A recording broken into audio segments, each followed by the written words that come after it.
Muy buenas noches, queridas hermanas. Le damos la bienvenida a todas ustedes, a las nuevas integrantes que se están agregando, ¿verdad? A estos talleres. Le damos la bienvenida y también a nuestro querido profesor, hermano Kenzo. Con mucho gozo siempre estamos aquí reunidas, dándole siempre gracias a nuestro Dios por esta nueva oportunidad que nos da lunes a lunes para crecer siempre en su palabra. Y bueno, hoy vamos a seguir con los profetas menores que hoy vamos a tener, es del profeta Jonás. Esa enseñanza será guiada, como ya les dije, por nuestro hermano Kenson y damos gracias al Señor por su vida también y por la disposición que siempre tiene para con nosotros y para con esta casita. Además de que, ya saben, esta enseñanza será grabada para los canales de Radio Entre Cristianos y el canal de Creadas por Dios, para que otras damas también puedan escuchar la palabra del Señor y ser edificadas por este ministerio. Y bueno, nada más que oremos entonces este tiempo, dejémoslo todo en manos de nuestro buen Dios, para que Él hoy, como siempre, nos hable, nos guíe, nos transforme en su palabra. Entonces las invito a que oremos. Dios y Padre nuestro, venimos delante de usted en esta noche, Señor, con corazones agradecidas, porque nos ha reunido una vez más, Señor, alrededor de su santa palabra.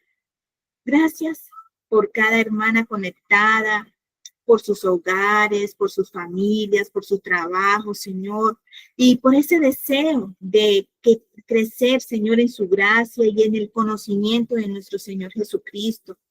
Asimismo, Señor, le pedimos que por medio de su Santo Espíritu nos conceda entendimiento, discernimiento y humildad, Señor, para recibir su palabra. Abra, Señor, nuestros oídos para escucharle, nuestro corazón, Señor, para creerle y también, Padre, nuestra voluntad, Señor, para obedecerle. Que seamos, Señor, esas hacedoras de su palabra y no esas oidoras, Señor, olvidadizas. Rogamos también, Señor, que llene de sabiduría, claridad y gracia a nuestro hermano Kenzo, a quien por su gracia, Señor, usted lo ha levantado para enseñarnos. Úselo como instrumento útil, Señor, en sus manos para guiarnos en este estudio. Hoy, Señor, en la enseñanza del profeta Jonás. Señor, hoy rendimos nuevamente ante usted y reconociendo nuestra dependencia total de su gracia, Padre. Padre Santo, le entregamos esta reunión, este estudio, esta enseñanza y, Señor, nuestras vidas están en sus manos y le damos la honra y la gloria. Todo le pertenece a nuestro Señor Jesucristo y allí, Señor, descansamos y dejamos todo, Señor, en sus manos. En Cristo Jesús, Señor. Amén. Bueno, como nuevamente les digo, gracias por estar aquí reunidas con esa hambre y sed de crecer en la palabra de nuestro Señor. Y le damos nuevamente gracias, no nos cansamos de decirle gracias a nuestro hermano Kenzo, que siempre tiene esa disponibilidad para con nosotras, ya es de la casita, ya es de confianza y agradecida siempre con él. Bueno, entonces, no siendo más, le doy este tiempo a nuestro hermano Kenzo para que esté con la enseñanza. Es su tiempo, hermano. Muy bien, muchas gracias, hermana Mónica, y así a cada una de las hermanas que se conecta a través de este momento de estudios bíblicos que pues ustedes tienen acá como ministerio. Sé que también lo están transmitiendo o lo retransmiten a través del canal de YouTube, así que un saludo a todos los hermanos, hermanas que nos puedan estar sintonizando. Esperamos que la palabra del Señor sea de provecho. Ciertamente, cada vez que nos acercamos a la palabra, siempre somos ministrados. Ella siempre tiene un propósito para nuestras vidas y justamente esta noche no dudamos que Dios se va a manifestar a través de su palabra y su Espíritu Santo en nosotros. Bien, tal como lo decía nuestra hermana Mónica, hoy vamos a estar estudiando lo que viene siendo el libro de Jonás. Es un libro bastante breve, de hecho, de los libros que hemos estudiado juntos acá en las ocasiones que nos hemos reunido, es el libro más corto. Ya estudiamos el libro de Malaquías, que tiene 4 capítulos, y estudiamos el libro de Habacuc, que también es corto. Y hemos visto diferentes formas literarias que se presentan dentro de cada profeta o ciertos tonos, ¿no?, que se presentan también en cada libro de estos profetas. Y Jonás es uno de los más populares de los profetas menores. Una de las razones es porque Jonás nos parece a nosotros bastante accesible a la hora de leerlo. Justamente en la escuela dominical es una de las historias que los niños recuerdan más del hombre que huye de Dios, que se sube a un barco, que va huyendo y que los marineros lo lanzan al agua y que un pez gigante se lo traga y luego es expulsado y luego fue a predicar. Bueno, eso en grandes rasgos es lo que un niño que asiste regularmente a escuela dominical y que ha escuchado la historia de Jonás nos podría contar. Pero interesantemente, el libro de Jonás es más que una historia para niños o una historia infantil. De hecho, analizándola un poco bien, es una historia que, vista de una manera bastante superficial, nos podría dejar a nosotros tal vez con un sabor o con una idea bastante lejana de lo que el libro está transmitiendo. Como vamos a ver durante esta presentación o este estudio, el libro de Jonás tiene particularidades muy eh, detonantes o muy fuertes para nuestra vida cristiana, como también para reflexionar sobre nuestro llamado en Cristo Jesús. Así que este libro nos muestra de manera concisa qué es lo que Dios quiere de nosotros como creyentes en cuanto a su plan redentor y el llamado de nosotros a obedecer. Como les mencioné al principio, cada libro tiene sus particularidades de escritura. El último libro que estuvimos leyendo o estudiando fue el libro de Malaquías y nos encontramos una serie de preguntas o disputas entre el pueblo y Dios. Dios decía algo, el pueblo respondía y Dios daba su veredicto final. Ahora bien, en el libro de Jonás no encontramos una interacción de esta forma. De hecho, es muy similar a una narrativa histórica, con el salvoconducto de que hay elementos proféticos que iremos detallando más adelante. Ahora bien, ¿quién es el profeta Jonás? Interesantemente, el profeta Jonás, como lo hemos hablado también, es interesante notar que estos profetas, aunque en el canon están ubicados al final del Antiguo Testamento, estos profetas podrían ubicarse cronológicamente en situaciones o en momentos bastante particulares de la historia de Israel. Tanto así que el profeta Jonás es mencionado en el segundo libro de Reyes, capítulo 14, versículo 25, donde se nos dice que este profeta hizo una aparición. Voy a leer el texto para tenerlo ahí de referencia. Segundo libro de Reyes 14:25 dice en la Reina Valera 1960, él restauró los límites de Israel desde la entrada de Hamad hasta el mar de Araba, conforme a la palabra de Jehová Dios de Israel, la cual él había hablado por su siervo Jonás, hijo de Amitai, profeta que fue de Gat Efer. Este profeta que es mencionado aquí es el mismo Jonás que encontramos allá en su libro. Solamente que el rol profético dentro del libro de Reyes o dentro del marco de Reyes no se centra propiamente en el ministerio tal cual se desarrolla en este pequeño libro de 3 capítulos. Su ministerio es un ministerio bastante corto, pero de mucho impacto en Israel. Es conocido como un profeta celoso por Israel. Es conocido también como un profeta que ama al Dios de Israel y que está al servicio de este Dios, al Dios verdadero. Su ministerio se da en la época de Jeroboam II, un tiempo que nosotros podemos ver justamente por el texto que tenemos ahí, que es un tiempo de prosperidad, ¿verdad? Es un tiempo de prosperidad, un tiempo de mucho provecho. Y Asiria era el enemigo emergente y temido. Yo cuando veo esto de Asiria, Y cualquier estudiante, cualquier lector de la Biblia podrá darse cuenta de que Asiria viene siendo una especie de, de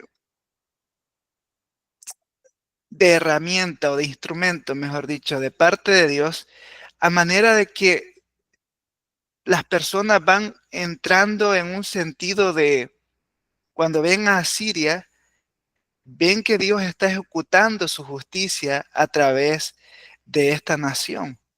Era un tiempo de prosperidad, sí, pero también había un enemigo que estaba ahí cerca para destruir, cerca para invadir, cerca para derrotar. Y ya sabemos la historia de nosotros que los asirios eran un pueblo temible, era un pueblo bárbaro, ¿no? Y cuando decimos bárbaro es que cometía actos violentos, crudos, se caracterizaba por esta parte, se caracterizaba así, dejando evidencia de su poder, ¿no? Por las naciones conquistadas.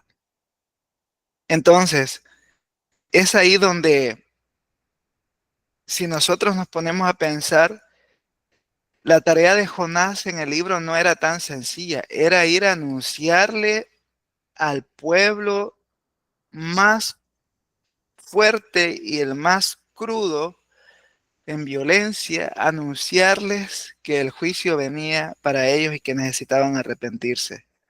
O sea, no era una cosa muy fácil, ¿no? Era como si lo trasladáramos a nuestros tiempos, tal vez, porque no encontramos un paralelo, pero tal vez podría asociarse como ir al Medio Oriente, yo como cristiano ir al Medio Oriente y predicar con toda franqueza o con toda libertad y decir, miren, pueblos de Medio Oriente, viene un gran juicio de parte del único Dios verdadero y tienen que arrepentirse. Ciertamente, hoy por hoy los misioneros en el Medio Oriente sufren bastante persecución debido a profesar el Evangelio, pero aún así esto no se compara a lo que Asiria representaba en aquel momento o en aquel tiempo de Jonás, ¿no? O en el reinado de Jeroboam. Representaba terror, representaba pavor, solo en considerar ir delante de Asiria, ir delante de este pueblo que no tenía temor de Dios.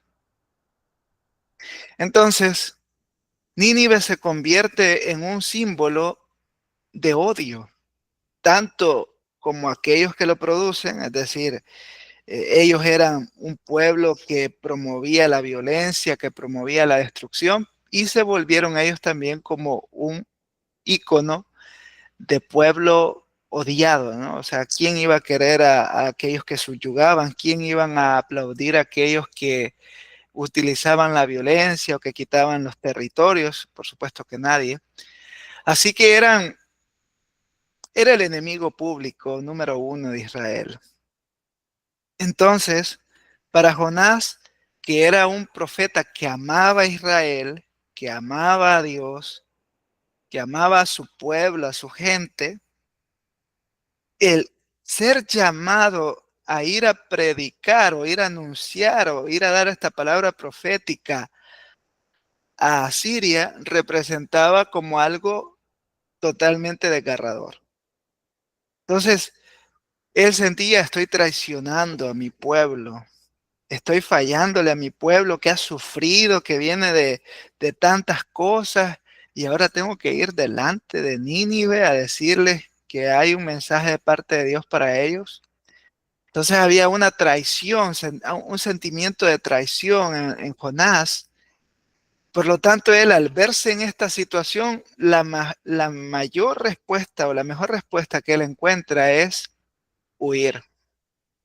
Pero esta huida, como lo hemos leído en el libro de Jonás, no fue muy productiva. Así que hasta ahora, mis hermanas y hermanos que puedan estar acá a través de la transmisión, nos vamos dando cuenta que este Jonás, este profeta, es un profeta movido por el amor al pueblo de Dios y ese mismo amor lo limita de querer ir a otro pueblo a hablar del Dios verdadero.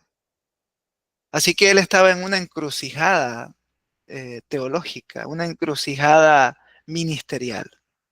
Por un lado tenía la voz de Dios que tenía que hacer esto, pero por otro lado tenía sus propias concepciones o sus sentimientos o sus convicciones, y esto no hacía match, no encajaba. ¿Cómo podía ser que el Dios verdadero tenga algún interés por que se les hable a este pueblo, que es un pueblo despreciable, que es brutal militarmente, que tortura, que oprime? ¿Cómo puede ser esto posible? Y ante no encontrar una respuesta, pues lo mejor que él pensó es huir. Es huir delante de Dios.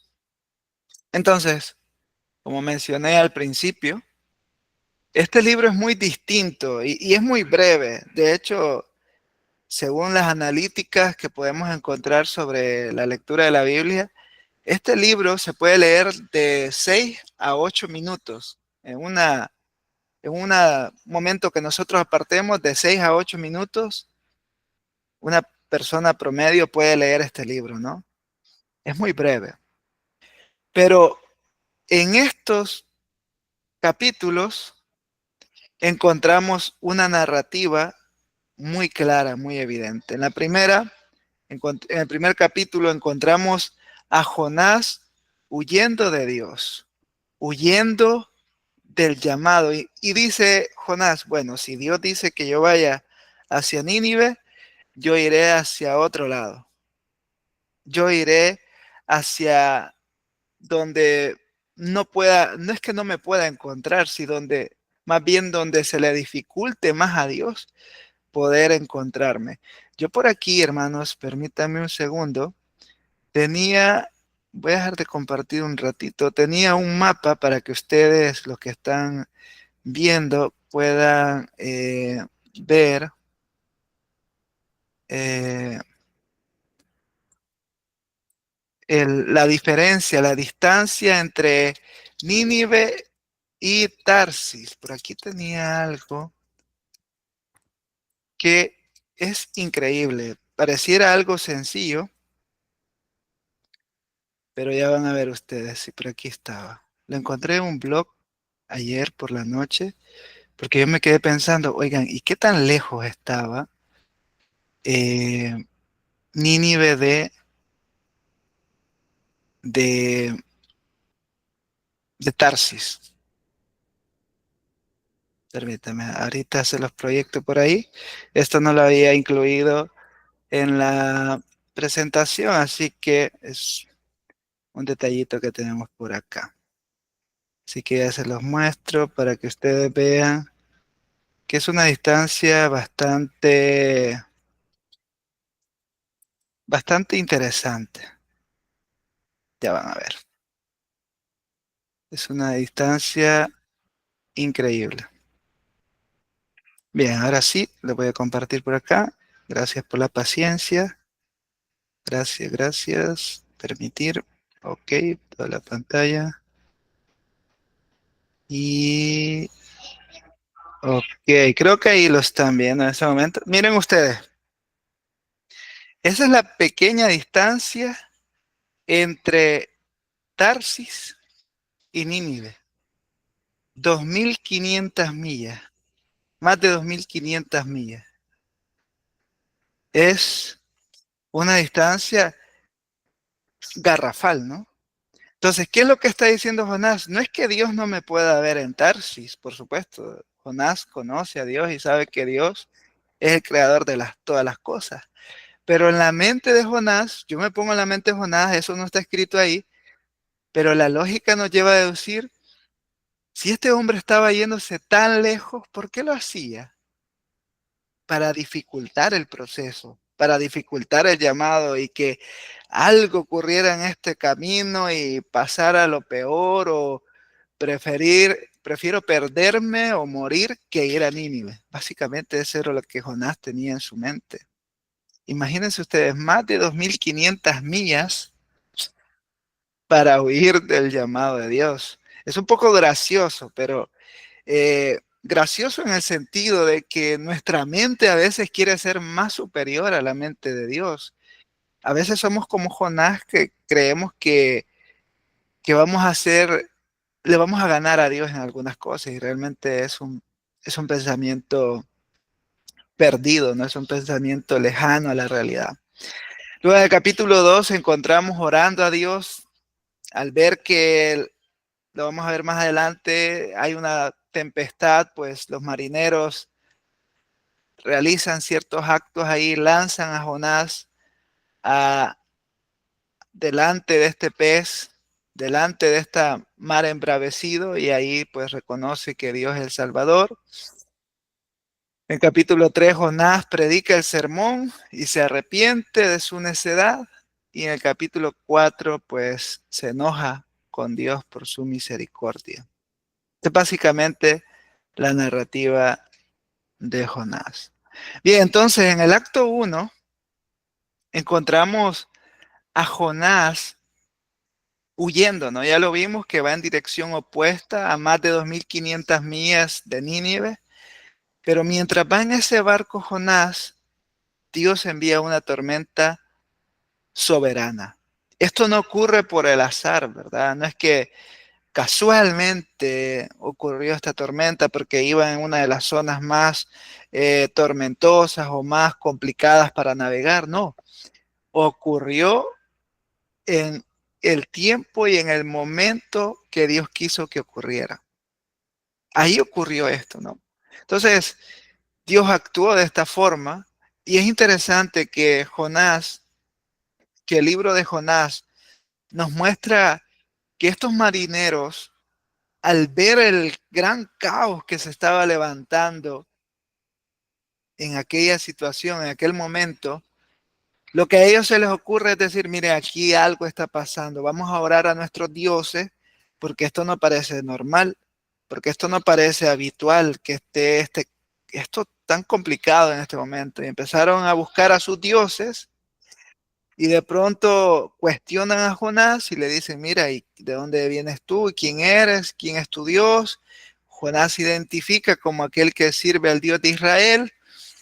Ellos temen y dicen, pues órale a tu Dios, hacen como una especie de suerte y determinan que el problema es Jonás, que algo está pasando de él, y él les explica que sí, que está huyendo de Dios y que la verdad pues no quiere ir. Al final, todos sabemos esta historia, Jonás es lanzado a, a esa tempestad, al mar, ¿no? Embravecido.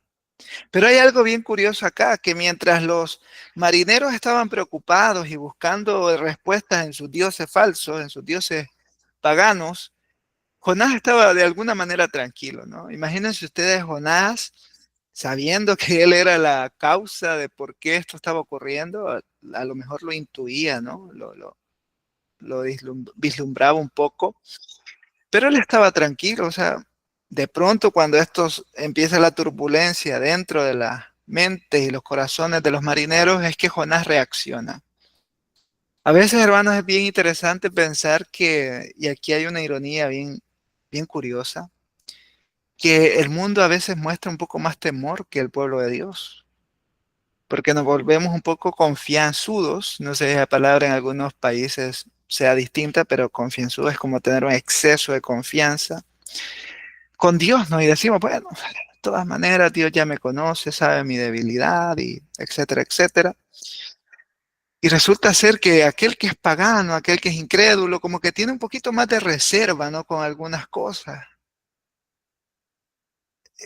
Existe esa ironía, no solo en el libro de Jonás, sino en la realidad continua, en la realidad diaria, donde encontramos gente incrédula que tiene un poquito más de sentido común y de temor, no de reverencia, sino de temor delante de Dios, de miedo, ¿no? Y dicen, no, eso no lo puedo hacer, eso a lo mejor no. Pero hay muchos cristianos que dicen, no, ¿y cuál es el problema? Pues si Dios ya sabe que yo soy de Él, y caemos en esta presuntuosa seguridad de la salvación, que podría ser otro tema alguna vez, ¿no? Hasta dónde, qué implica la seguridad de la salvación en nosotros como cristianos. que de hecho es una crítica muy alta o una crítica muy destructiva que se hace a las doctrinas de la gracia, ¿no? Cuando hablamos de la seguridad de la salvación, porque hay algunos que la entienden mal y dicen, pues, seguridad de la salvación es igual a hacer lo que yo quiero, pero nada que ver, rotundamente no. La seguridad de la salvación consiste en la preservación de Dios hacia su pueblo y que lo va santificando y que ellos crecen en santidad. Pero bien, ese es un tema aparte. El tema aquí es que estos marineros tuvieron un poquito más de perspicacia, ¿no? Un poquito, a lo mejor fue el miedo, fue el mar embravecido, fue todo esto, pero tuvieron más perspicacia y dijeron, algo está ocurriendo aquí. Y soberanamente Dios usó a estos marineros paganos para que el profeta entrara en razón. Miren ustedes de los medios que Dios se presta para su propósito. Hermanos, hermanas, Dios usa los medios que Él quiera usar para glorificar su nombre. Yo no le puedo decir a Dios, mira, yo quisiera que las cosas, que la formación, que el forjar de esta vida cristiana fuese a través de estos medios más tranquilos, más suaves. No, hermano, Dios va a usar tanto situaciones adversas como situaciones tranquilas, agradables. Él soberanamente va a utilizar los medios para encaminarnos en su propósito eterno. Jonás lo estaba experimentando en este momento. Dios estaba tratando con él. Y es cuando está ahí, sumergido en el abismo, en esas aguas, ahí en ese silencio, ¿no? Que él clama al Señor. Y él dice, en mi angustia clamé a Jehová. La salvación es de Jehová. Interesantemente, esta oración está compuesta de frases de los salmos. Hace como, esto se le llama como ecos. No son citaciones textuales, ¿no? Sino que son ecos escriturales. Y Jonás hace ecos de la escritura y él dice, en esta angustia clamo a Jehová, la salvación es de Jehová.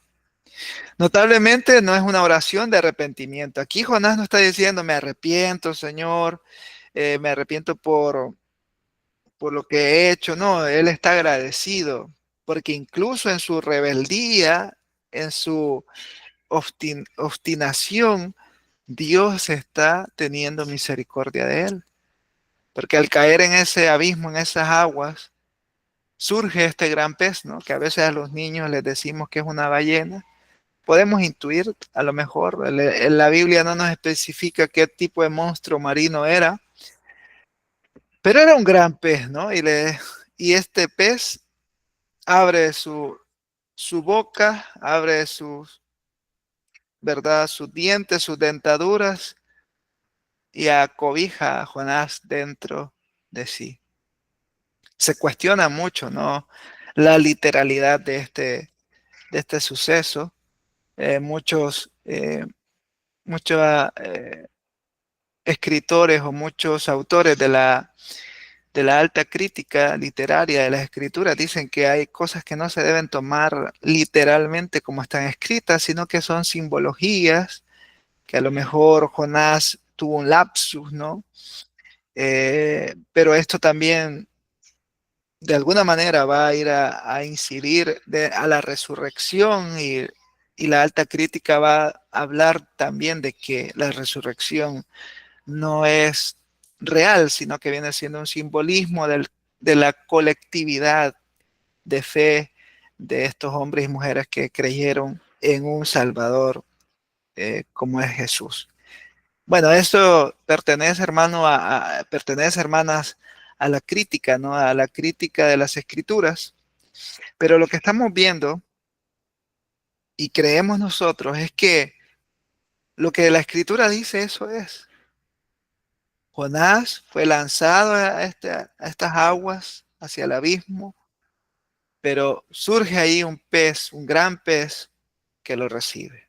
¿Cuál pez es? No lo sé. Cuando estemos en el cielo le preguntamos a Jonás, mire cuál fue el gran pez que te atrapó cuando ibas cayendo. Pero curiosamente, aquello que parecía ser más lamentable se vuelve una respuesta de preservación de parte de Dios. Imagínense, hermanos, seamos un poco eh, crudos, a lo mejor un poco directos. Si nosotros fuéramos Dios, que gracias a Dios no lo somos, pero si fuéramos Dios en la historia de Jonás, y vemos que yo estoy llamando a Jonás, le digo, Jonás, haz esto, pues se va muchas millas lejos, me quiere complicar las cosas a mí, y ahora lo veo que unos marineros lo están tirando al agua y está cayendo ahí. ¿Saben? Yo dijera, bueno, me voy a levantar otro profeta, este se ahogó. Este profeta ya no me sirvió, pues fue un necio, ahí lo dejo. Pero miren, Dios no actúa como nosotros. Dios es grande en misericordia y Él preserva la vida de Jonás. Aun cuando la mente y la concepción de Jonás sobre su llamado no había cambiado. Dios tiene misericordia aún en nuestra necedad, hermanos. Muchas veces nosotros estamos viviendo, haciendo cosas que nosotros sabemos que no están bien, que decimos más adelante la voy a arreglar, pero incluso ahí Dios está teniendo misericordia en nuestras vidas. Dios está movido en misericordia, no por nuestros méritos. Ahora que estamos en Cristo, no es porque seamos mejores, no porque Dios va a perder, no, es por Cristo Jesús, por la gracia en Cristo Jesús que Él tiene misericordia de nosotros, aun cuando nos desviamos un poco del camino, aun cuando perdemos el rumbo. Dios dice, yo tengo misericordia de esta mujer, de este hombre, a través de mi hijo. Y Jonás estaba experimentando la gracia de Dios, el poder de Dios en su vida. Hermanos, qué glorioso es ver esto. La verdad que lejos de ser una historia en la que podríamos quedarnos solamente con el que huye y el que tiene que hacer lo que tiene que hacer. Estamos viendo a un Dios soberano y a un Dios de misericordia que se manifiesta en la vida de Jonás. Pero bien, el acto 3 es el avivamiento. Mira, hermanos, este es el sermón más corto, pero el más efectivo que vamos a encontrar a lo mejor en el Antiguo Testamento. 5 palabras en el hebreo, ¿verdad? En el hebreo. En nuestra versión en español son más de 5. Pero él dice lo siguiente, mire, de aquí a 40 días Nínive será destruida. Ese es el sermón de Jonás. Imagínense, 5 palabras en hebreo. Y estas 5 palabras provocan un avivamiento, un despertar impresionante. ¿Qué es lo que provoca? Que el rey, que el pueblo e incluso los animales ayunan y todo el pueblo se arrepiente. Impresionante. ¿Se imaginan ustedes? Imagínense ustedes, hermanos. Y no es Jonás, porque esto no depende de Jonás. Esto depende del poder de Dios. Esto no se trata del mensajero, sino del mensaje, del poder de Dios obrando en el corazón del hombre. Por eso dice el Señor que el Espíritu Santo viene a convencer de justicia, de pecado. Es el Espíritu Santo obrando, el Espíritu de Dios obrando en el hombre. 5 palabras, hermano, que en español son de aquí a 40 días, Nínive será destruida. Imagínense usted, hermano, ustedes que, bueno, aquí hay varias hermanas de Chile, de México. eh, bueno, tomemos a México, Colombia también, ¿verdad? Estados Unidos hay algunas, creo, no estoy seguro. Pero voy a tomar Chile, ¿verdad? Porque lo tengo más práctico, de tanto que he hablado con la hermana Jennifer. Santiago de Chile, la capital. Imagínense ustedes, Santiago de Chile es una de las ciudades un poquito más grandes de América del Sur. Y que aparezca un profeta, ahí llega a la ciudad de Chile, a Santiago de Chile. Y dice, Santiago de Chile, de aquí a 40 días, Santiago de Chile será destruida. En nuestra época a lo mejor lo toman como un loco, como alguien que apareció por ahí, un tipo que anda un poquito malo, pero pongámoslo como que es un profeta de Dios, como Jonás en este caso. Ahora, ¿se imaginan ustedes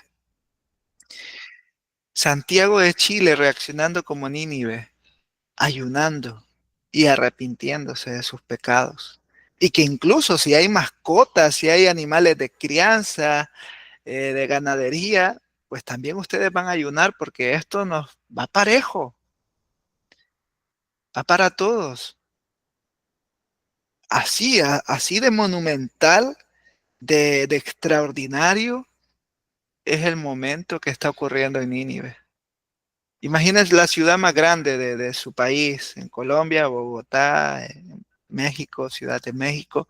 Imagínense que toda esa gran urbe, esas miles y miles de personas, 5 palabras crearon un impacto extraordinario, extraordinario.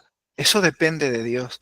Hermanos, y esto a veces, esto me humilló bastante a mí, debo serle sincero, me humilló bastante pensar 5 palabras. Y a veces uno quiere buscar como las mejores frases, técnicas, que del griego, que del hebreo, del arameo, el siriaco, y está bien, eso no es pecado, está perfecto, que la teología sistemática, que la teología histórica, y hacemos un platillo exquisito, un platillo deliciosísimo, teológicamente, bíblicamente, exegéticamente. Wow, qué impresionante, pero no tiene el poder de Dios. O sea, está preparadísimo, está de alta calidad.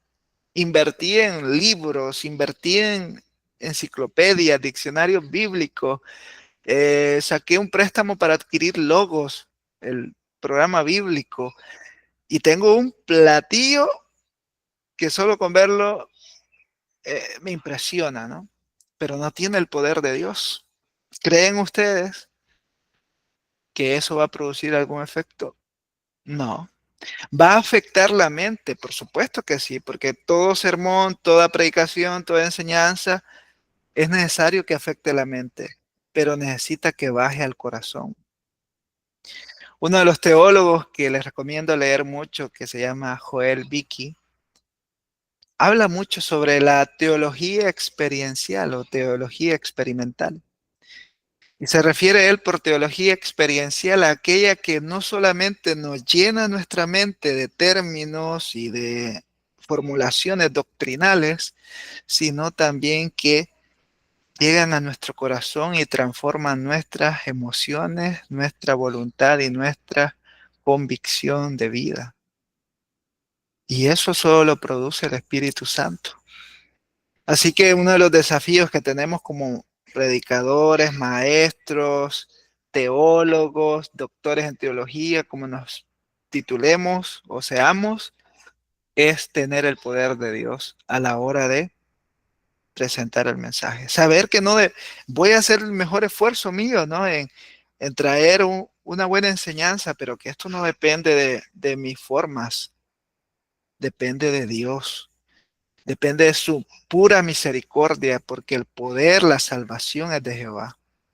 Entonces, con esto no quiero desanimar a alguien y decir, bueno, entonces ya no estudiemos, sino que me voy a poner a orar. Ese sería un desequilibrio también, ¿no? Por supuesto, debo equilibrar mi vida de oración, mi vida de dependencia de Dios, pero también debo ser diligente en trazar correctamente las escrituras. Pero aquí, Jonás, a pesar de su necedad y de a pesar de ser 5 palabras las que fue a anunciar en Nínive, estaba ocurriendo un avivamiento sin precedente. Increíble. 5 palabras. Y el acto 4 nos lleva pues ya al cierre, ¿no? De de este libro. Que por cierto, bueno, al inicio yo tuve un error, debo admitirlo aquí, dije 3 capítulos, son 4. Que por cierto, hermanos, cuando nosotros leemos el libro de Jonás, yo lo estuve escuchando también en Audiobiblia, les recomiendo escuchar Audiobiblia también. Uno se queda así como, ajá, ¿y ahora qué pasó? El libro te queda como, como con un sabor inconcluso, aparentemente, como, ajá. Y luego hay otra parte, hay parte 2 de Jonás, sigue en otro lado. Ese sentimiento de inconcluso tiene un propósito literario que lo vamos a ver más adelante. Pero aquí en el capítulo 4 dice que la razón finalmente Jonás la confiesa. Y él dice, la razón es que yo sé que tú eres un Dios clemente y piadoso y tardo en enojarte. O sea, lo que Jonás le dice, ¿sabes, Señor? Lo que yo sé es que tú ibas a perdonar a Nínive. Y, y no me... Jonás estaba apelando a su concepto de justicia, ¿no? No me parece, no creo que Nínive merezca que tú muestres misericordia con ellos cuando han sido un imperio, un pueblo soberbio, violento. Por eso huí. ¿Recuerdan que les mencioné que tenía Jonás sus propias ideas y estaba la voz de Dios? Ahora Jonás lo está confesando, está diciendo, yo por eso huí, porque la verdad no siento que ellos sean dignos de que tú obres, de que tú tengas misericordia. Entonces ahí en el capítulo 4 encontramos una de las cosas más fascinantes también. Y es que mientras Jonás estaba ahí viendo a lo lejos la ciudad para ver qué ocurría, ¿no? Porque Jonás todavía tenía la idea de que algo podía ocurrir, a lo mejor el pueblo no reaccionaba, a lo mejor de pronto volvían a hacer la misma barbarie o simplemente era un arrepentimiento superficial, pero él estaba ahí viendo la ciudad, podría ser que algo ocurriera. Entonces Dios en aquel momento usa una planta, crece una planta para darle sombra a Jonás, ¿verdad? Y él se alegra y dice, bueno, esa planta lo cubre, lo reconforta, pero al mismo tiempo Dios usa un gusano que empieza a devorar esta planta, que la empieza a destruir, a secarla. Y Jonás se enoja muchísimo. Él se siente molesto porque esa planta le resultó agradable, le resultó beneficiosa. Y luego entonces Dios le dice, ese es tu problema, eres egoísta, ese es tu problema, estás pensando más en ti y en el pueblo que en mí, es decir, en Dios, en su propósito. Hermanos, eso es podríamos llamarlo así como un golpe de guante blanco, ¿no? Una bofetadita de guante blanco.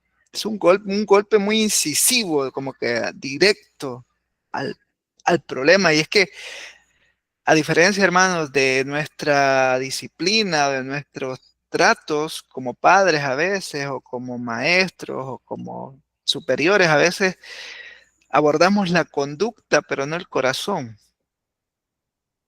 Y Dios es al contrario, Dios aborda el corazón para transformar la conducta. Entonces Dios le muestra a Jonás, mira, tú te enojas porque esta planta que yo hice crecer y utilicé este gusano para secarla, te enojas porque la he quitado de ti. Estás pensando en ti. Ahora, ¿no te incomoda, no te molestan estas 120,000 almas de Nínive que se pierdan? ¿No te incomoda mucho más esto que una planta?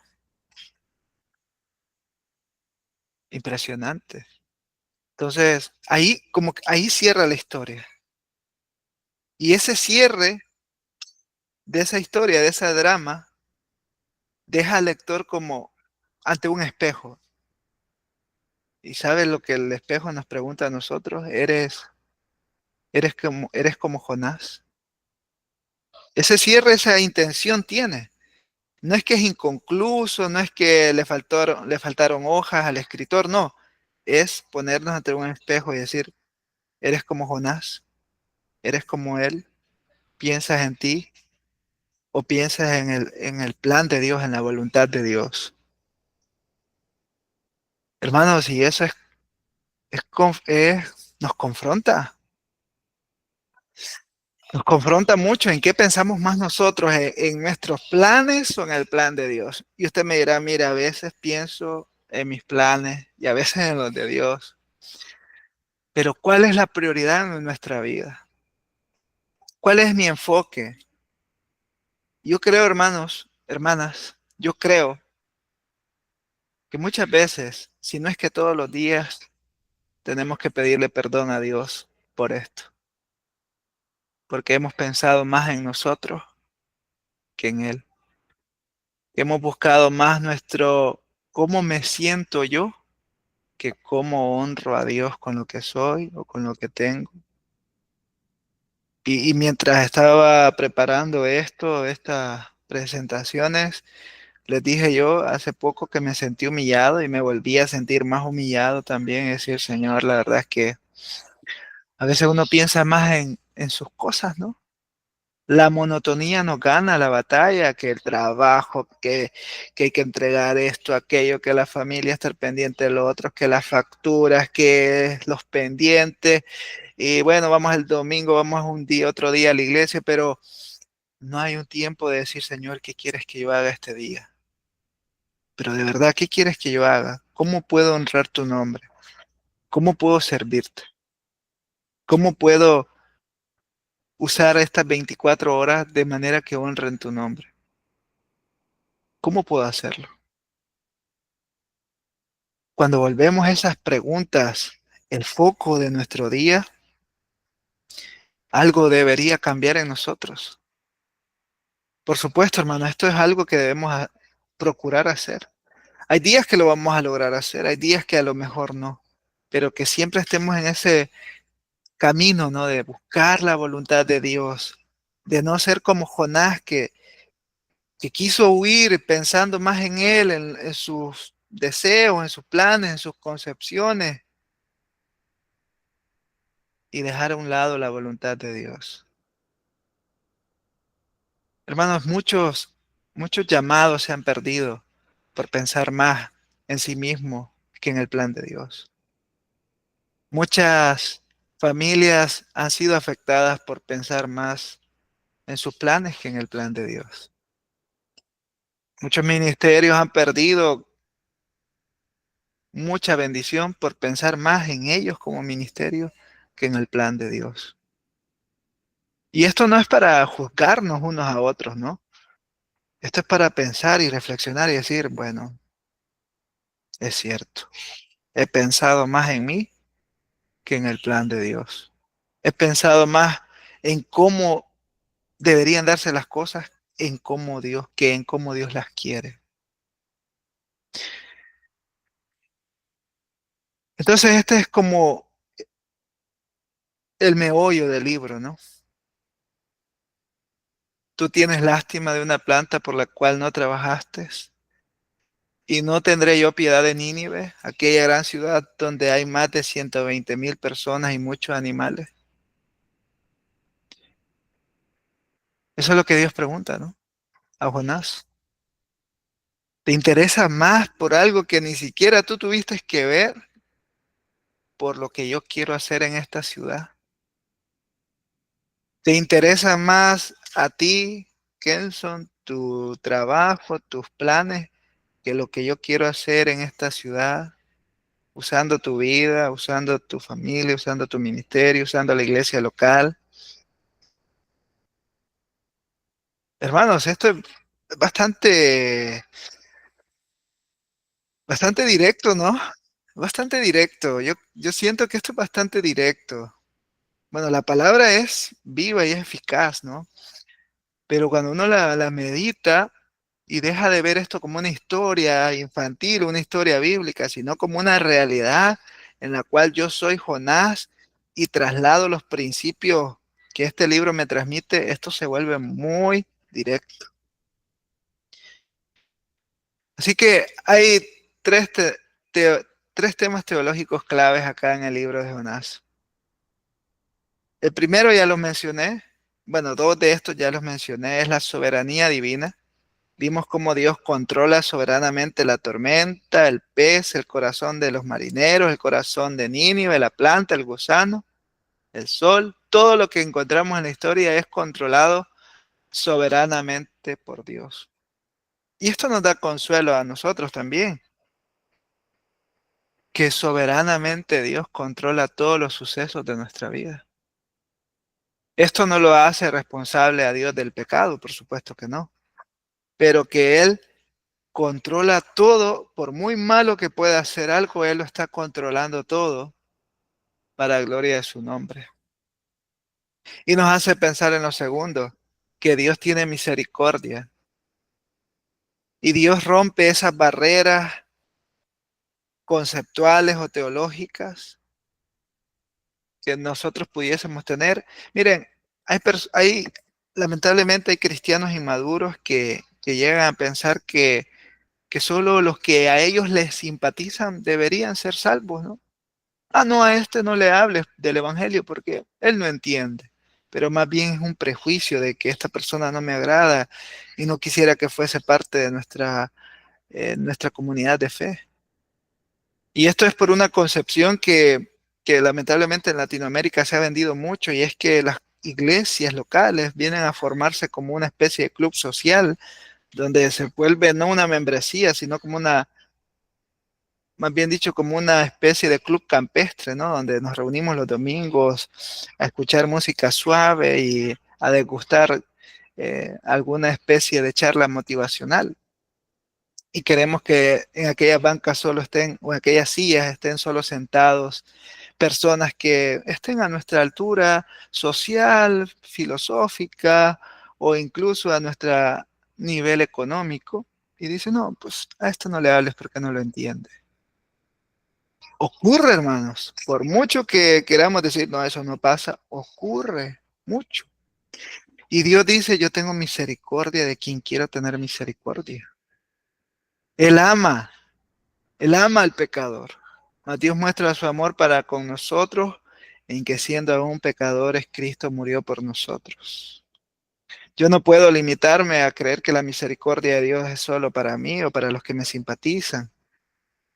La misericordia de Dios, hermanos, se extiende, es más alta que los cielos, dice el salmista. Y tercero, nos lleva a considerar la crítica al otro. El libro es una crítica directa al sectarismo, ¿no? Al nacionalismo. Nos llama a nosotros a amar incluso a aquellos que se consideran indignos. Para Jonás, Nínive no merecía recibir el anuncio profético de Dios. No lo merecían, era un pueblo malvado. Pero Dios quiere que Jonás vaya y predique ahí, que hable ahí. Y hoy en nuestro tiempo, hermanos, podríamos creer que hay cierto grupo de personas que no lo merecen. Sí, hay algunas comunidades que se pueden llegar a tener prejuicio contra las personas eh, de orientación sexual, como los LGTB, ¿no? O como personas eh, en cárceles y decir, no, las personas ya, la justicia los condenó, ¿para qué ir a hablarles del Evangelio? Es bastante duro, pero necesitamos hacerlo. No por ser superiores, sino porque incluso en esos grupos Dios puede traer salvación y libertad verdadera. Hermanos, hermanas, el libro de Jonás nos enseña muchas cosas claves para nuestra vida cristiana y muy necesarias. Así que nos queda una pregunta a nosotros. ¿Cuál es nuestro Nínive? ¿Cuál es su Nínive, hermano? ¿Cuál es esa área de su vida o esas personas que usted dice nunca les he hablado de Dios? Y yo sé mucho, yo he oído mucho, yo conozco algo de la Biblia y no he tenido el valor de hacerlo. No he tenido el carácter para ir y decir algo. No he apartado ese tiempo, porque tiempo tenemos, pero no lo he reservado. ¿Cuál es ese desafío que hoy Dios nos despierta a través de su palabra y decir, tengo que levantarme, tengo que hacerlo? Hermanos, la teología es práctica. La teología es un ejercicio práctico, no es estar sentado, ¿verdad?, frente a una pila de libros, subrayándolos. Eso es a nivel cognitivo, teórico, pero la teología es totalmente práctica y ocurre allá afuera, al salir de casa, en el autobús, en el trabajo, en el mercado, mientras andamos por las calles de la ciudad, del pueblo. Ahí ocurre la teología. Y es ahí donde debe mostrarse que lo que está aquí. Y se expresa a través de nuestras palabras y nuestras acciones hacia aquellos que necesitan conocer a Jesús. Así que hermanos, esto es lo que quería compartirles con la ayuda de Dios sobre el profeta Jonás, un libro corto, pero que será de mucho provecho. Les invito a que lo puedan leer. Si ya lo hicieron, perfecto. Y si aquellos que nos ven no lo han hecho, pues ánimo. 8 minutos o 10 podrán ocupar para esta noble tarea de leer la palabra del Señor. Así que dejo en controles a nuestra hermana Mónica para continuar. Amén. Qué gran instrucción nos ha traído de parte de nuestro Señor. La verdad, hermano, que es a través de este, como dijo, pequeño libro, pero muy profundo, porque son muchas cosas, ¿no? Muchas cosas que nos llama, como en esa última pregunta, esa de aplicación, ¿no? Que va directo a nuestro corazón. Es como flecha. La verdad que sí, porque ahí nos muestra el carácter compasivo de nuestro Señor, de nuestro Dios, el arrepentimiento del impío, la rebeldía del hombre, pero también el llamado que hace Dios, ¿verdad? El llamamiento de nuestro Señor. Y bueno, son muchas cosas que este pequeño libro tiene tantas cosas, hasta figuras literarias como nos mostró el profesor, porque tiene muchas hipérboles, la ironía, hasta vemos el antropomorfismo, ¿verdad? Que eso al principio fue un poquito duro para también conocer el carácter de Dios, y además eso, yo creo que hay muchas cosas, ¿no?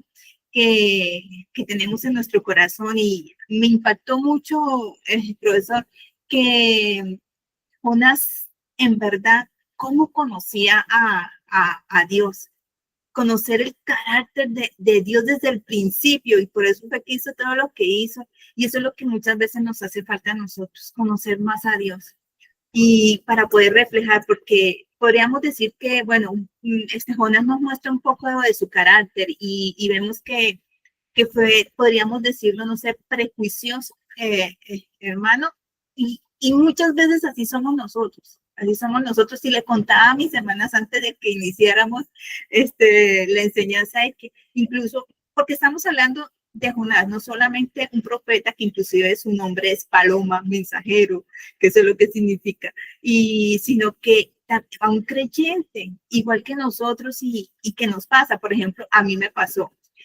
somos prejuiciosos, es cierto, sobre todo, y como dice el hermano, donde practicamos esa teología es afuera, no en nuestras cuatro paredes, ni en nuestros hogares, ni en la congregación, sino cuando estamos afuera. Yo tuve la oportunidad de participar en una campaña evangelística, y yo les decía que yo misma excluí a un señor porque tenía una cara que no tenía cara de que la fuera a evangelizar, me dio miedo, y yo dije, no, yo lo pasé por alto. Me pasó lo mismo que Jonás, porque cuadras más abajo, pero bien abajo, me fui para Tarsis. Claro, el Espíritu Santo me remordió. Yo me recordé esta historia, hermano, me recordé la historia, y dije, igual que Jonás, oh Dios mío, todo eso, pero ya era muy tarde para regresar por mi Nínive. Yo dije, bueno, Señor, pero somos igual. La verdad que sí, muchas veces buscamos, y como le decía a mis hermanos, de verdad que el Señor nos enseña tantas, que nos dice yo miro lo de adentro, ustedes siempre miran lo de afuera, pero sí, o sea, y también me trae muchas historias, ¿no? Que nosotros somos, lo último que nos hacía reflexionar el hermano Kenson, ¿verdad? Nosotros somos sal, ¿no? El Señor nos dice que somos sal del mundo, pero muchas veces, nos volvemos insípidos porque no hacemos ese mandato de nuestro Señor y es eso, Él nos mandó a predicar su palabra, pero bueno, que el mismo Señor nos ayude, hermano, espectacular, la verdad que sí, porque nos confronta como todos los profetas que nos ha llevado de la mano suya, y bueno, Jonás,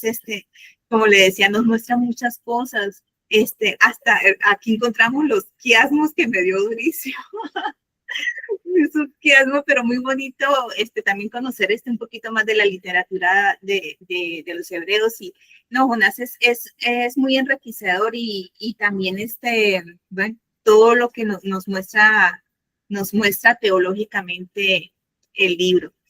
Bien, mis hermanas, si tiene alguna pregunta, un aporte, por favor, esta es la oportunidad para que ya podamos dejar descansar a nuestro profesor Kenzo, que muchas gracias, muy agradecida siempre por el tiempo que nos da a nosotros, pero la verdad que aprende uno demasiado porque también nos instruye, nos pastorea, nos pastorea. Muchas veces, y me hacía también, perdón, mientras que alguna hermana va pensando alguna pregunta, un aporte, hermano me hacía pensar mucho lo que nos decía que muchas veces buscamos conocimiento, teología. Por ejemplo, yo soy, bueno, por la misericordia del Señor, soy maestra del ministerio infantil y muchas veces nosotras nos esforzamos buscando recursos para enseñar a los niños, pero muchas veces no miramos eso, el corazón. No miramos eso y a veces nos distraemos, hermano. Tenemos muchas distracciones, yo creo. Hasta también me hizo pensar, tanto en lo personal como a nivel congregacional. También la iglesia tiene muchas distracciones en actividades que no llenan. ¿No le parece, hermano? Sí, de hecho, hermana, lo que usted comenta es muy verídico. Creo que estamos más enfocados a veces en lo exterior o en las formas que en el fondo, ¿no? Y esto al final repercute en cómo llevamos la vida. Y mientras decía eso, de la escuela, perdón, del Ministerio Infantil, hay un buen libro que es escrito por Paul Tripp, que es sobre cómo pastorear el corazón de tu hijo. A lo mejor a los padres les puede servir, pero hay principios ahí muy interesantes sobre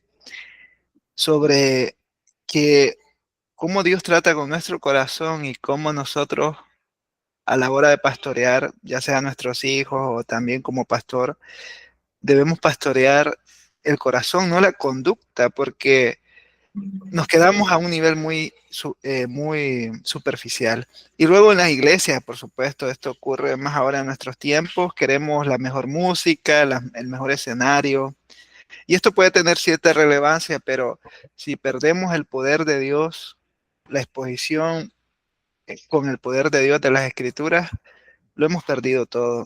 De nada nos serviría tener el mejor equipo de sonido, las mejores luces, si no está siendo expuesta la palabra de Dios con su poder ahí, pues ¿de qué? Es como ir a un concierto de cualquier grupo secular, ¿no?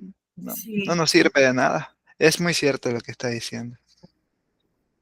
sí, es así. Bueno, Sí. como siempre, todos estos profetas nos hacen reflexionar y siempre, como decía, directo a nuestro corazón. Y sí, a veces fallamos mucho con muchos recursos y lo que le decía, nosotros como maestras nos afanamos tanto buscando, pero cuando es algo tan sencillo y también, bueno, como nos decía también, no dejando tampoco de un lado el no conocer, inclusive aquí estamos ¿no? reunidos aprendiendo de la palabra del Señor, porque nos muestra muchos aspectos que uno muchas veces ha pasado por alto al leer Jonás o cualquier otro libro de la Biblia. Y los encontramos aquí, ¿no? Gracias a Dios, pues, con esta guía del profesor. Entonces, es muy importante el estudiar porque no nos quedamos allí. Bueno, hermanas, si alguna quiere tener algún aporte. Ahí en el chat estoy leyendo, hermana Magueli de Creque. Dice, bueno, se me está descargando. Dice, mi pregunta o comentario, dice, es Si los animales ayunaron, sí, bueno, lo que podemos deducir del texto, hermana, es que limitaron el consumo de los animales o los abstuvieron de comer.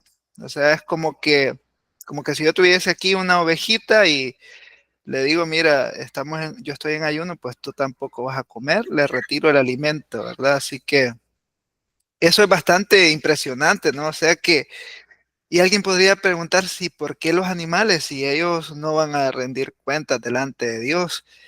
El hecho no es en el acto, sino en la intención del hombre, ¿no? Es decir, voy a obedecer tal cual se ha dicho, que todos vamos a ayunar aquí. Entonces, es llevar al pie de la letra lo que Dios está pidiendo. Entonces, no es tanto que el animal ayune, sino es voy a cumplir lo que Dios pide o lo que el verdadero Dios está pidiendo, ¿no? Hermano, ahí con respecto a eso, bueno, podemos mirar que hay similitudes en cuando nos mostraba los actos, ¿no? El primer acto, en el primer capítulo y esto, y podíamos mirar, para mí hay algo similar o algo igual, ¿no? Fue el temor de los marineros, obviamente los incrédulos, y el temor de Nínive desde el rey, ¿verdad? Pero podríamos decir lo que acaba de decir el hermano que dice la obediencia, pero estamos hablando de incrédulos. No fueron más movidos por el temor, porque ellos, bueno, podríamos pensar que medianamente conocían de oídas de repente porque a Dios, ¿verdad? A Jehová, porque Nínive siempre estaba retirado, ¿no? De Israel. Entonces, podríamos decir que medianamente podían haber escuchado, pero me impresiona cuando el rey dice, ¿no? ¿Quién sabe? ¿Quién sabe? Quizás, ¿sí? Porque ellos estaban seguros, porque fue obviamente como nos explicó en esas 5 palabritas, que no fue un evangelismo tan profundo, sino pues solamente los va a destruir y ya, no les dijo, si se pronto se arrepienten, no, Dios los va a destruir, Dios los va a destruir, pero no sería movido más por ese temor que por obediencia. Sí, sí, en ese sentido es cierto. El cumplimiento viene de ese temor, ¿no? Que se expresa en ese acto de obedecer. Ellos, porque como la obediencia puede darse en dos sentidos, ¿no? En uno, por la reverencia, es decir, quiero honrar a aquel, ¿verdad? A Dios, a mis padres, quiero. Y se puede Sí. dar por temor, ¿verdad? No quiero que me hagan algo, por eso voy a obedecer. Entonces, sí, en última instancia es el temor, ¿no? Tal como los marineros al hacer este acto de arrojar a Jonás. Y sí, bien interesante, ¿no? Como hay esos paralelos, realmente, mientras usted lo decía, tiene mucho sentido, sí. Y es más, ahorita que estamos conversando, también me hace ver de que tendríamos que tener nosotros mucho cuidado, no sé si estoy bien, hermano Genso, de que deberíamos siempre amar a nuestro Dios por esa compasión, esa misericordia de salvarnos y no por ese temor de ir al infierno, porque muchas veces también nosotros a veces le decimos cuando evangelizamos, tú sabes para dónde es que te vas para el infierno. Entonces uno empieza allí y no debería ser así, ¿verdad? ¿O sí? Sí, no, creo que ahí el foco es, bueno, como cristianos, reconocer que si servimos o amamos a Dios es porque Él nos amó primero, ¿verdad? Ahora, el foco en cuanto al incrédulo es decirle, Dios te creó, tú te has corrompido, has ido tras tu propio placer, pero Dios te ha provisto a Cristo, tu Salvador, entonces decide por Él o hay otro destino para ti.